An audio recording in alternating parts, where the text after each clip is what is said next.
Le mardi dernier, le centre de documentation et des archives de l'OMS a été incendié, saccagé à la suite de manifestations de rue, manifestations violentes. Nous avons donc déploré une perte très significative de beaucoup de documents scientifiques, souvent des documents uniques. J'avoue que sur le coup, lorsque j'ai effectué ma visite sur le site, j'étais triste. Et je n'ai pas d'ailleurs hésité à le dire lorsqu'à la sortie de l'immeuble, la presse qui m'attendait m'a posé la question, à savoir quel était le sentiment qui m'animait. J'ai dit tout de suite, c'est un sentiment de tristesse. Pour plusieurs raisons. D'abord pour la perte que nous avons subie. Je l'ai dit, c'est une perte matérielle importante. Mais j'ai également dit tout de suite, perte matérielle importante sans doute, mais peu significative par rapport à la perte mémorielle. Et je le dis, et j'aime souvent rappeler ce proverbe africain que Alain Foka, célèbre animateur sur RFI, rappelle à chaque émission. Un peuple sans mémoire, c'est comme un arbre sans racine. Et justement, la racine de notre organisation, de l'OMS, sa mémoire se trouve à Saint-Louis, au CDA, au Centre de documentation et d'archives. Et qui, je le rappelle, se situe dans un local, dans un immeuble qui est aussi très symbolique pour nous, parce que il s'agit d'un immeuble qui a abrité le gouvernement mauritanien à l'époque, un peu après les indépendances. Donc, le fait que le CDA abrite, cet immeuble abrite le CDA, dois-je dire, pour nous, a un lien très fort. Parce que la Mauritanie est, avec le Sénégal et le Mali, le pays qui a fondé l'organisation pour la mise en valeur du fleuve Sénégal à Nouakchott en 1972. Bien sûr, l'aménagement du fleuve n'a pas commencé avec l'OMS. C'est une histoire qui remonte à la période coloniale, avec la mission d'aménagement du fleuve Sénégal, et après, toutes les initiatives qui ont été prises.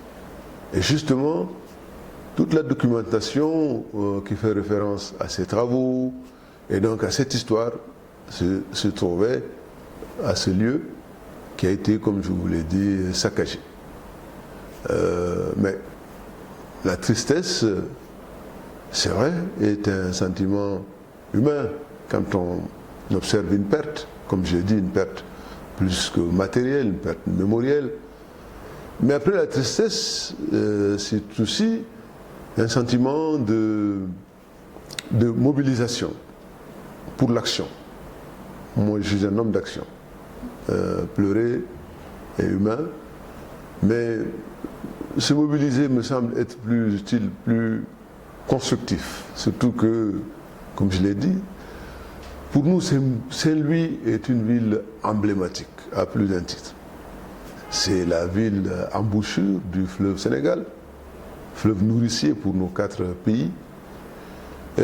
C'est une ville chargée d'histoire, pas que celle de l'OMS, l'histoire même mémorielle de l'Afrique de l'Ouest. Elle a été la capitale de l'Afrique occidentale française, Saint-Louis. Et qu'elle soit l'embouchure de notre fleuve, qu'elle abrite le centre de documentation et d'archives de l'OMS, pour nous, est plus qu'un symbole, c'est-à-dire l'ancrage du lien organique, fonctionnel entre le fleuve et l'institution chargée de promouvoir le développement dans le bassin versant de ce fleuve. Donc, après le constat, il faut donner le temps à l'action, et l'action de reconstruction.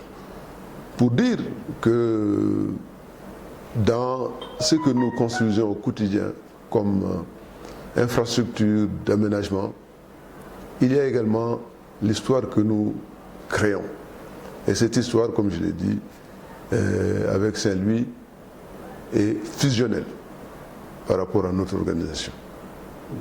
La manifestation qui a dégénéré en violence, dont l'expression la plus dommageable pour nous est illustrée par la destruction du centre, elle est sans doute à condamner.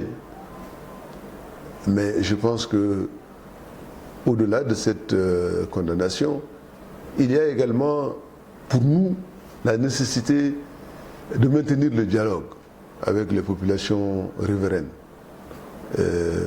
Parce que les populations de Guet-Ndar, qui sont nos parents, et je suis sûr que leur volonté n'était pas celle-là.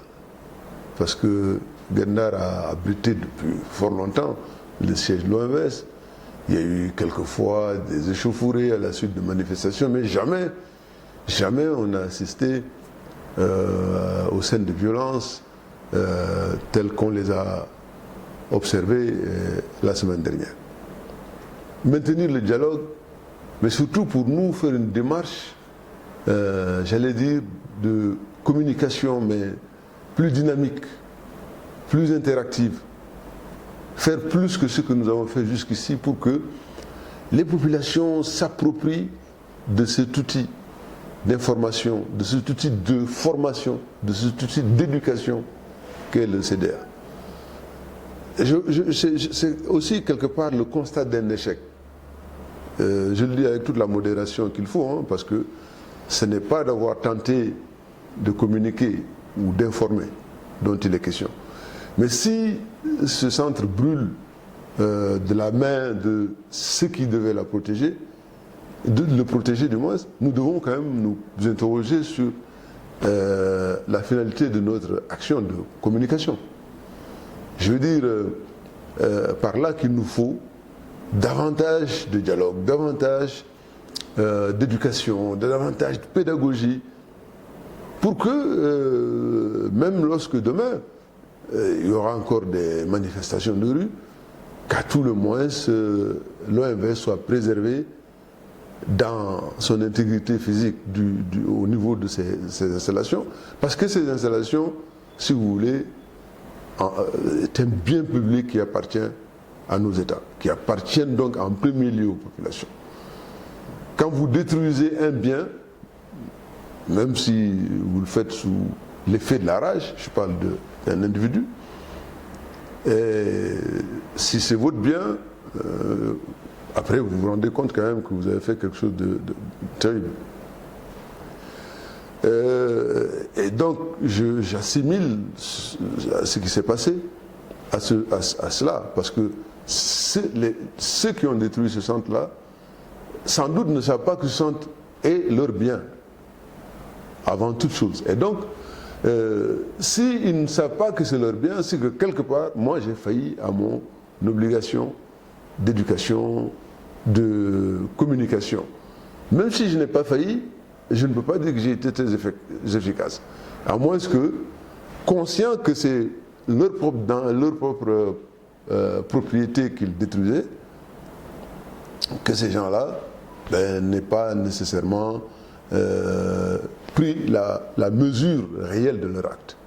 Donc, voilà, c'est pas du messianisme, hein, mais c'est tout simplement une prise de conscience de notre rôle en tant qu'acteur important dans le processus de construction d'une citoyenneté OMVS. C'est important, une citoyenneté OMVS, parce qu'on est à l'intérieur d'un espace qui doit être un espace intégré. C'est-à-dire qu'à l'intérieur du bassin s'effacent les frontières physiques des États pour laisser la place à un ensemble homogène, n'est-ce pas, où flotte un seul drapeau, qui est la fusion des 4 drapeaux dans l'ambition que nourrit l'organisation. Construire un bassin d'échange, construire un bassin de production construire simplement le développement harmonisé d'un bassin versant à partir d'un fleuve nourricier qui est le fleuve Sénégal. Donc, si vous voulez, c'est un peu la leçon que je tire de cet incendie. Quand j'ai visité les ruines fumantes, et je n'exagère rien, ceux qui ont visité le centre du CDA peuvent faire le même témoignage que moi, les décombres fumants, le mobilier complètement détruit, jusqu'à l'ascenseur. Je pense que le sentiment qui vous anime, c'est un sentiment de dépit, de désarroi, de frustration, de tristesse, je l'ai dit. Mais après cela, c'est également peut-être de l'introspection qu'il faut avoir, en se disant, mais pourquoi? Pourquoi ça? Ici, flotte 4 drapeaux, ici, surtout, se trouve la mémoire.